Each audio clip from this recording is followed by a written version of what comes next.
दोस्तों, कंपाउंडिंग एक ऐसा शब्द है जिसे हम सभी स्कूल टाइम से ही सुनते आ रहे हैं और आज के समय में तो इंटरनेट पर हर दूसरा आर्टिकल और वीडियो कंपाउंडिंग के बारे में ही बात करते हुए दिखाई देता है। लेकिन इसके बावजूद भी अधिकतर लोगों को इसका सही इस्तेमाल कैसे करें इस बारे में कुछ पता नहीं होता है।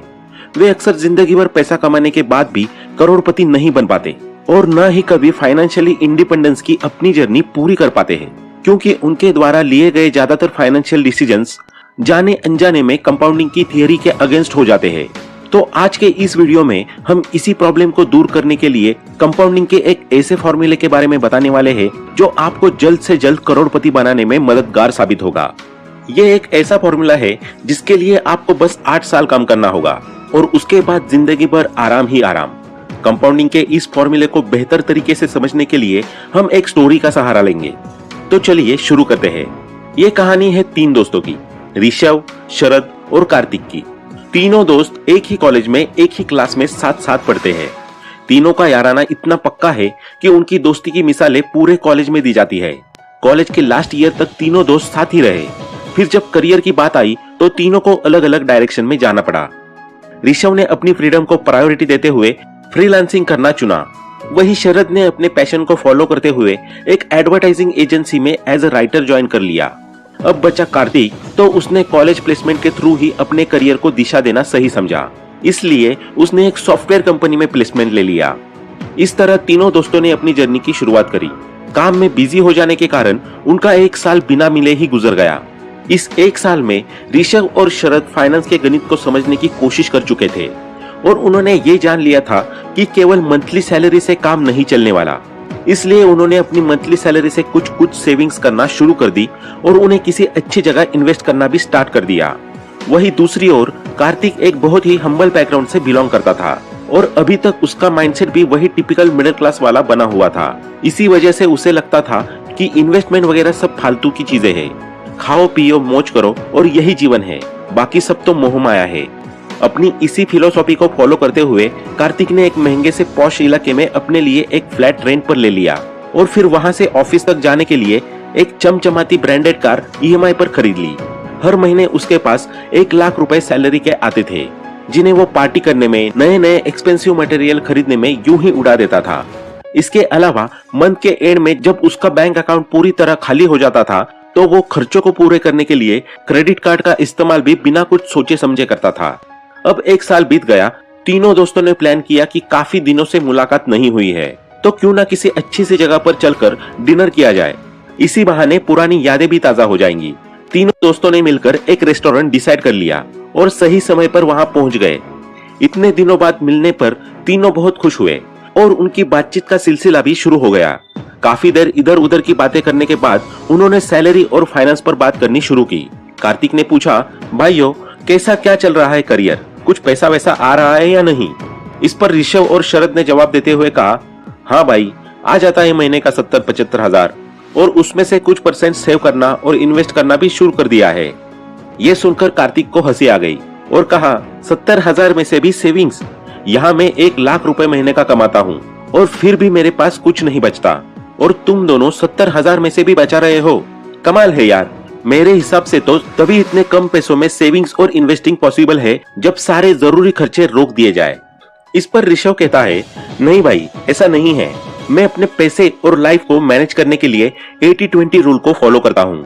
महीने का जितना भी पैसा मेरे पास आता है उसका 80% मैं अपने हाउस, ग्रोसरी बिल्स जैसे जरूरी चीजों पर खर्च करता हूँ और बचा हुआ 20% पैसा मैं इन्वेस्ट कर लेता हूँ।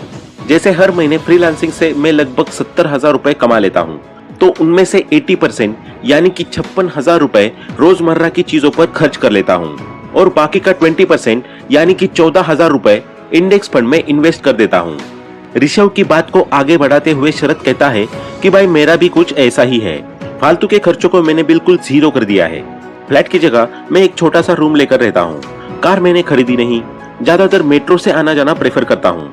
जब जरूरत महसूस होती है तो कैब बुक कर लेता हूँ और ईएमआई के चक्करों से मैंने खुद को दूर ही रखा है। यही वजह है कि मैं कंपाउंडिंग के 8-4-3 रूल को फॉलो करते हुए हर महीने 30 हजार रुपए इन्वेस्ट कर देता हूँ। ऋषभ और शरद की बातें सुनकर कार्तिक चौंक गया। वो बोला, क्या तुम लोग अभी से बूढ़े लोगों जैसी बातें करने लगे हो? अभी तो हम जवान हैं, ये टाइम होता है एंजॉय करने का, ऐश करने का।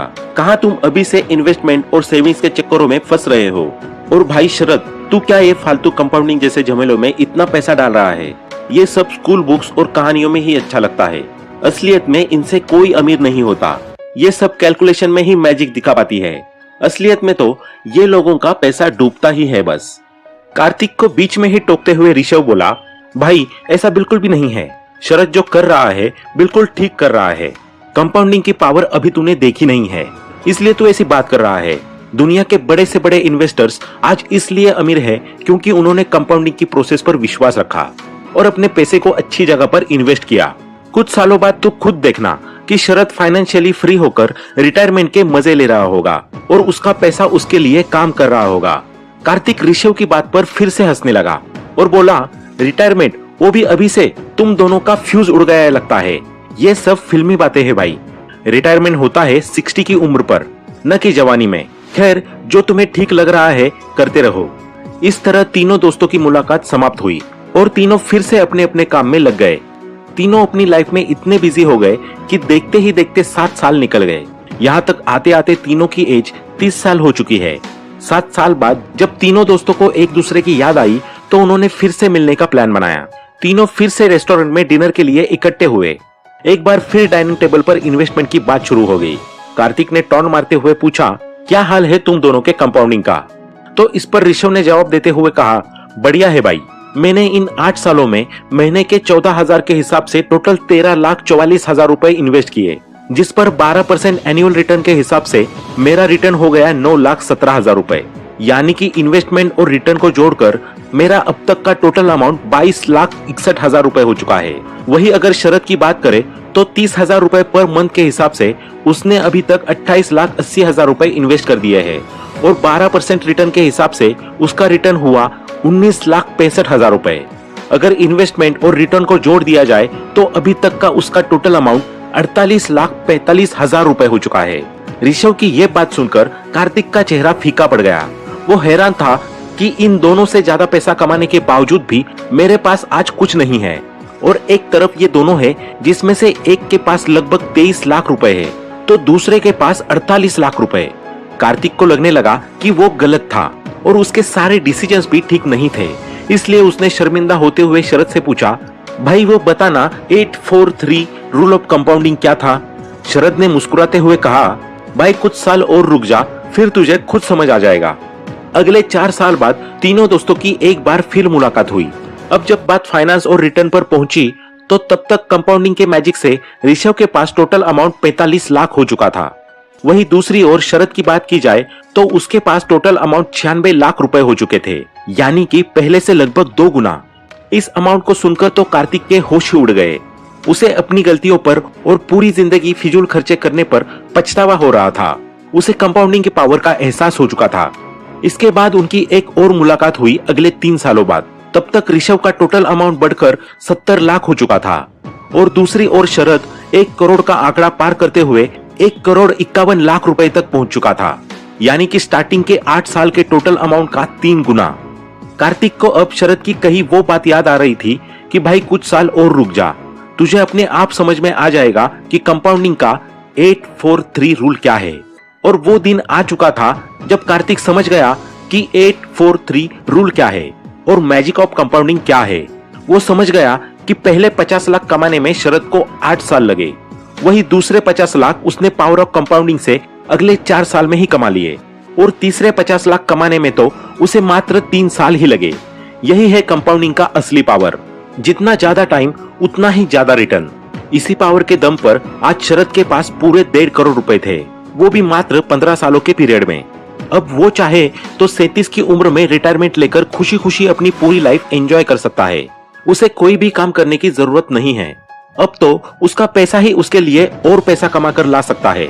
वो चाहे तो छोटे छोटे मल्टीपल बिजनेसेस खोल सकता है जो उसे जीवन भर पैसा कमा कर देंगे। दोस्तों, दुनिया के जाने माने इन्वेस्टर और बिजनेसमैन वॉरेन बफेट ने भी कंपाउंडिंग के 843 रूल का इस्तेमाल करते हुए अपने टीनेज में ही इन्वेस्टमेंट करना शुरू कर दिया था। वो अक्सर लोगों को सलाह देते हैं कि ज्यादा से ज्यादा कंपाउंडिंग का उपयोग करें और अपनी फाइनेंशियल जर्नी को सक्सेसफुल बनाएं। ट्रेडिंग जैसे शॉर्ट टर्म लालच में न पड़े अगर रियलिटी में पॉजिटिव रिजल्ट्स और मैक्सिमम रिटर्न चाहते हैं तो बेहतर होगा कि लॉन्ग टर्म इन्वेस्टमेंट को चुनें और इंडेक्स फंड जैसी सेफ जगह पर निवेश करें। तो दोस्तों, आज के इस वीडियो में इतना ही। आशा करते हैं कि आपको ये वीडियो पसंद आया होगा।